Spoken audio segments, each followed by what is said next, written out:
Point to that. You'll understand why we have a valid written. I'll just finish off now with one more document in relation to everything that I've said there about an invalid power. I found this document, I believe I phoned Andrew about maybe 12 months ago or whatever I said. You'll never believe what I found.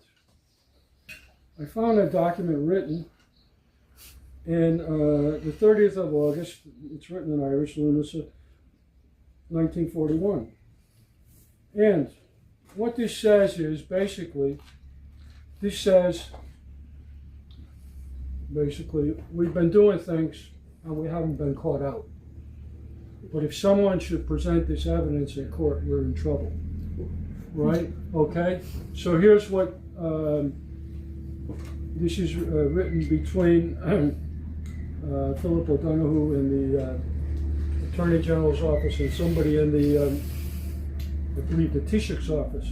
So it says, Secretary, following our recent conversation about the preparation of vellum copies of government orders and their insertion in the government minutes, I discussed the matter with Mr. Philip O'Donoghue.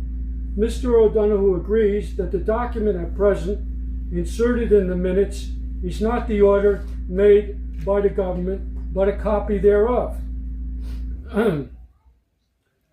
He feels, however, that the procedure which we have adopted is not likely to cause us any embarrassment, save in very exceptional circumstances. That is, if it were necessary to produce an original order in court.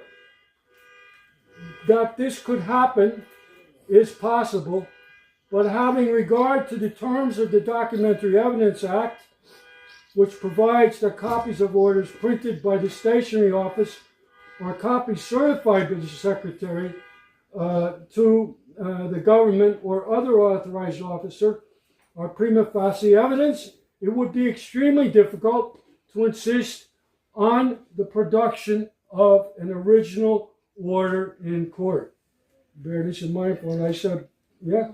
In order to do this, the person seeking the order would have to satisfy the court that the stationery office or certified copies were not genuine or were in some sense faulty, and in Mr. O'Donoghue's opinion, this would be a very troublesome task.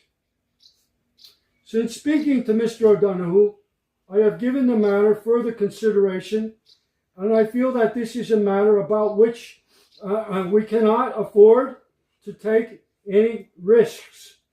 Although the procedure now followed has been in operation with occasional modifications for nearly 20 years and has not given rise to any trouble, it is not prudent, in my opinion, to take any chances on an issue of such importance, and I propose that for the future we shall insert in the government minutes the actual copy of every order made, signed by the Taoiseach or whoever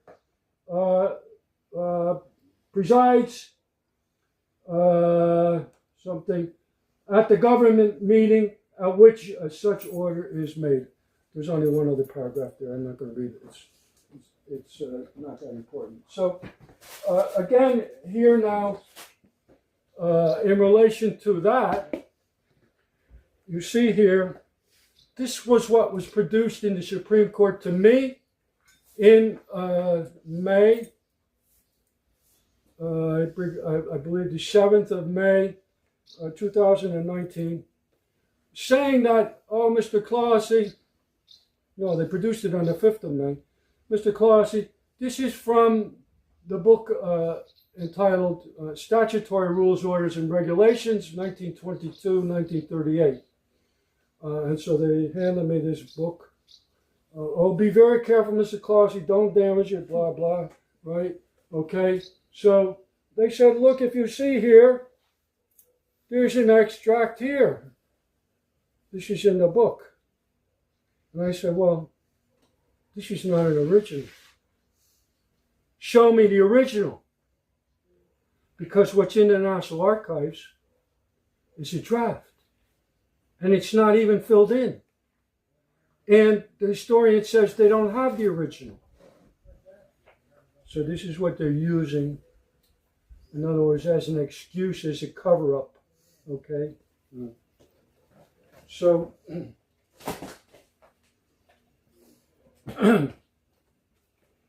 now, I'll take a break there.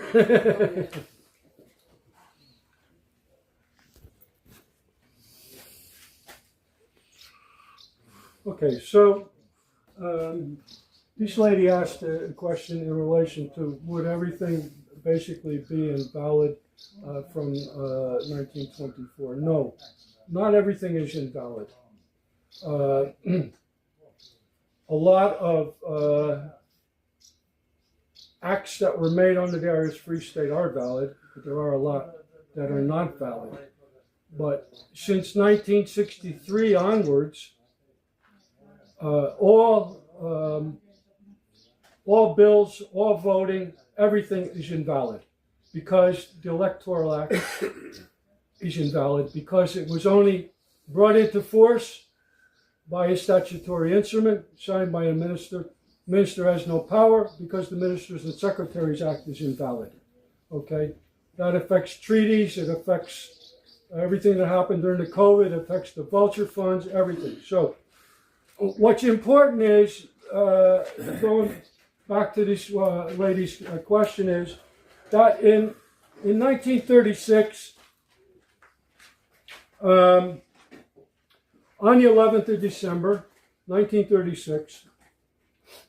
One day after King Edward abdicated the throne, that left a vacuum of crown power. Okay? And as I explained to you previously, when a bill was passed by the Executive Council of the Irish Free State, it had to get the assent from the king, and that assent then was passed on to the Governor General. There was 3 Governor Generals, Timothy Michael Healy, Owen McNeil, and the man here from Kildare, Mr. Buckley. Okay, the shopkeeper, I believe, from Naas. So, sure enough, de Valera, being a lawyer, whether you like the man or you don't like the man is immaterial, because this is a fact.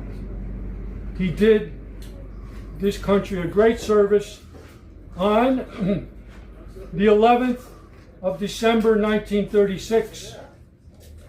He took the ball on the hop as part of the Commonwealth, which no other person in the whole Commonwealth had the common sense to do what he did. He got rid of the crown very easily. Okay? Right here, I'm just going to turn this around. On the 10th of, I'll read this out. I, Edward the Eighth of Great Britain, Ireland, and the British dominions beyond the seas, King, Emperor of India, do hereby declare my irrevocable determination to renounce the throne for myself and my descendants, and my desire that that effect should be given to this instrument of abdication immediately. In token whereof, I have here unto set my hand this 10th day of December, 1936, in the presence of the witnesses whose signatures are subscribed. Edward R.I. Okay? These were the witnesses at Fort Belvedere, Albert, Henry, and George. Okay. 10th of December, 1936. Remember that. Very important date. De Valera said, there's no king. We don't need a Governor General. So they passed then the Constitution Amendment Act number 27 of 1936. Okay? Right. So basically it says here, they're going to